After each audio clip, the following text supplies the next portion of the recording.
اعوذ باللہ من الشیطان الرجیم بسم اللہ الرحمن الرحیم۔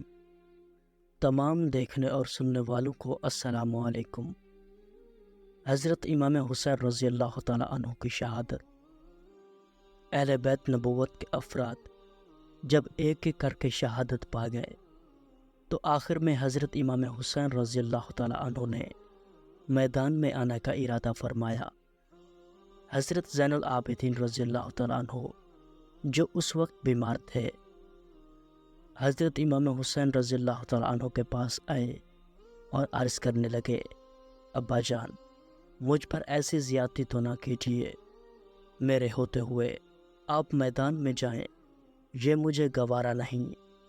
میں بھی اپنے باقی بھائیوں کی طرح اپنے نانا جان کا دیدار کرنا چاہتا ہوں، میں بھی اپنی دادی جان کی بارگاہ میں سرخروب ہونا چاہتا ہوں، اب شہادت کا جام پینے کی میری باری ہے۔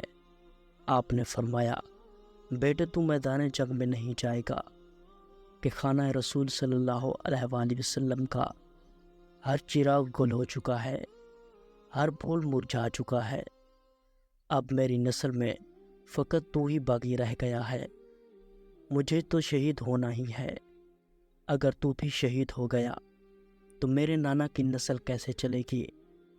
تجھے اپنا نانے کی نسل کی بقا کے لیے زندہ رہنا ہے۔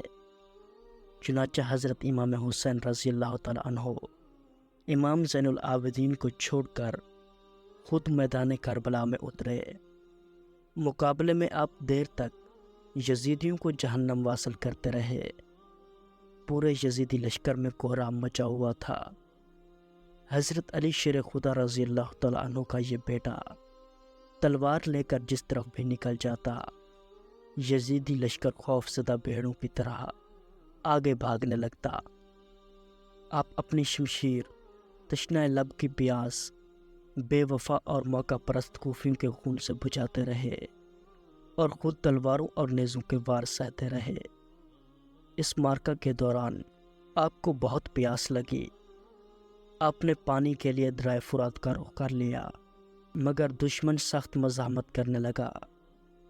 اچانک ایک تیر آیا اور آپ کے چہرے کو زخمی کر دیا۔ آپ نے تیر کھینچ لیا، پھر ہاتھ چہرے کی طرف اٹھائے تو دونوں چلو خون سے بھر گئے۔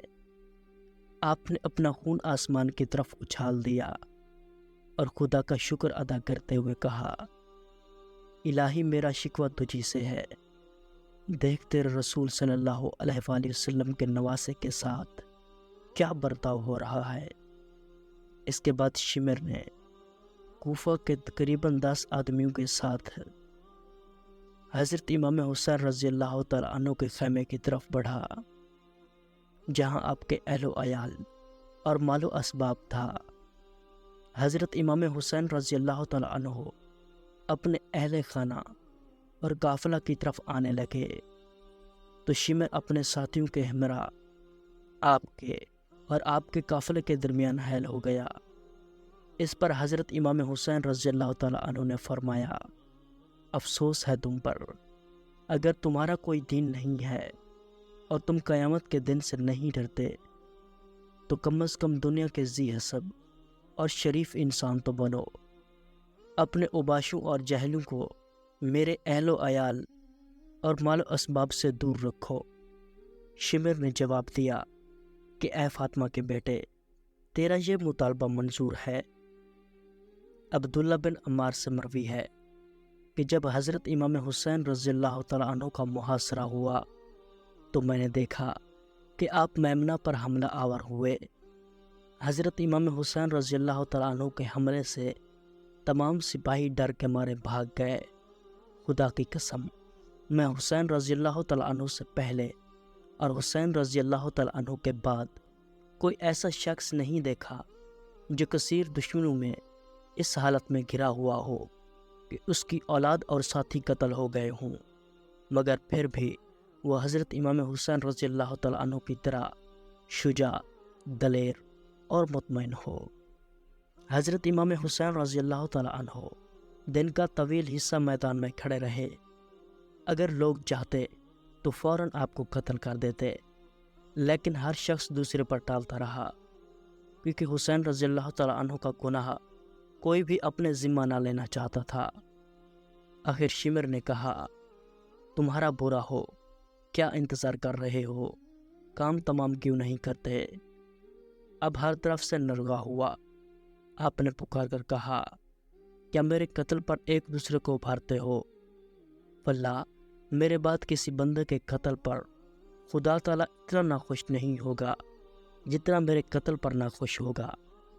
شمر لعین کے اکسانے پر یزیدی لشکر حضرت امام حسین رضی اللہ تعالیٰ عنہ پر ہر طرف سے ٹوٹ پڑا۔ زرہ بن شریک تمیمی نے آگے بڑھ کر آپ کے بائیں کندھے پر تلوار مار دی، جس سے آپ لڑکھڑا گئے۔ اس پر سب حملہ آور پیچھے ہٹ گئے۔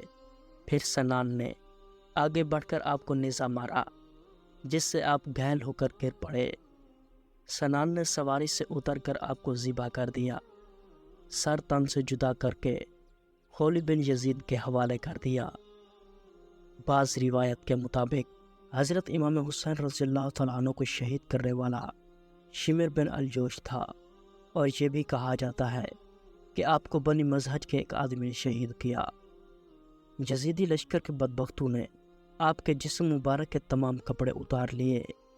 آپ کا جبہ جو کہ خزم عصری کا تھا وہ قیس بن محمد اشس نے اتار لیا۔ بحر بن کعب نے پاجامہ لیا۔ اسود بن خالد نے نالین اتار لیں۔ عمر بن یزید نے امام مبارک لے لیا۔ یزید بن شبل نے چادر لے لی۔ سنان نے زرہ اور انگوٹھی اتار لی۔ بنی نہش کے ایک شخص نے تلوار لے لی، جو بعد میں حبیب بن بدیل کے خاندان میں آ گئی۔ اس قدر ظلم و ستم ڈھانے کے بعد بھی یزیدیوں کا جذبہ بغض اور عناد ختم نہ ہوا۔ انہوں نے حضرت امام حسین رضی اللہ تعالیٰ عنہ کے جسم اطہر کو گھوڑوں کی ٹاپوں سے پامال کر کر کے ریزہ ریزہ کر ڈالا۔ اس صفاقی کے بعد بدبختوں نے اہل بیت کے خیموں میں داخل ہو کر اہل بیت کا سارا سامان لوٹ لیا۔ جب حضرت امام حسین رضی اللہ تعالیٰ عنہ شہید ہوئے تو آپ کے بدن مبارک پر نیزے کے 33 اور تلوار کے 34 زخم تھے۔ شمر نے حضرت امام زین العابدین رضی اللہ تعالیٰ عنہ کو، جو کہ ابھی چھوٹے لڑکے تھے، آپ کی عمر 11 یا 13 سال تھی اور مریض تھے، قتل کرنے کا ارادہ کیا تو حمید بن مسلم نے، جو کہ شمر کے ساتھیوں میں سے تھا، اسے روک دیا۔